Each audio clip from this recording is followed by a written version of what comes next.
Okay, so for our second Flip Blogs topic, to write about before August 2nd for the live chat, what inspired you to start flipping? A class time moment, a book, a tweet, and what was your first step to make the change? So, what inspired me, and what was the first step to make the change? All right, so given that we have what inspired me, that actually is both an easy question to answer and a hard question.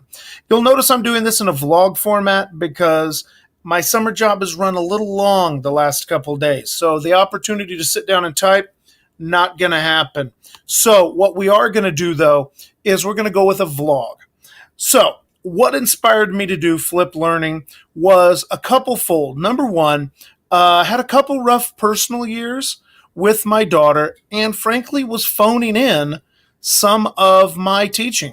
And by some, I mean a lot of my teaching. I recently had a student talk to me that I had that year that I was having a number of issues with my daughter who was newly born and had some challenges. And I said, man, I honestly can't remember most of that year. I'm just going to be honest with you.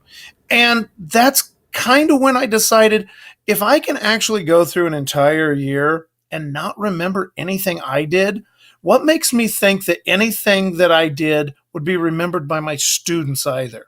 So that was in essence the genesis of some of the potential change, at least that idea for what inspired me to look around, what inspired me to long for something different.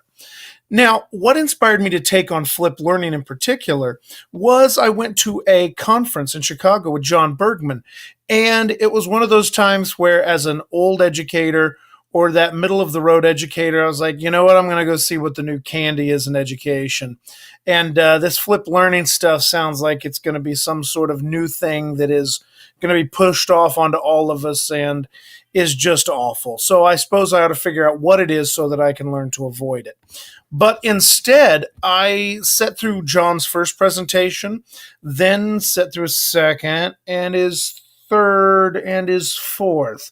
And so by the end of 4 hours, I had a pretty good idea of what Flip Learning was about, I think. And so I decided, fine, I'll try this for myself. There's a couple problems, in particular absenteeism. What to do with students that are absent? What to do with students that have trouble with the presence issue and showing up? And so I thought, all right, let's try that. So over that Christmas break, I actually started and just dove right in, picked a chapter that was coming up in pre-calculus because I thought, well, those kids are good enough and talented enough that if I screw this up or if I make a mess of this, I can clean it up, or they're smart enough that we can all clean it up together, and it won't be that big a deal after a chapter. So I did one chapter, and then it worked really well. And I'm like, well, obviously there's something wrong there. It must have just been a good chapter to do. And I did another chapter and then another chapter until we actually did the entire semester. And when I actually collected quite a bit of data, which you can see in some of my Flip Learning blogs, some of the data that I gathered from that, the kids liked it better. They retained more information, and it went really well. So I thought, well, let's try this again next year, but let's try it for the whole year and see if I can keep up with this. So I took my 3 pre-calculus sections and did that. And from there, I just kept learning. So what inspired me was frankly kind of a doldrum and kind of really a run of kind of poor teaching. And it was some self-reflection and an opportunity in my life to say, what can I do that's different? And thankfully, I found something different that is really, really effective. So that's part one. So click on the next thing, and I'll tell you about question number 2. What's the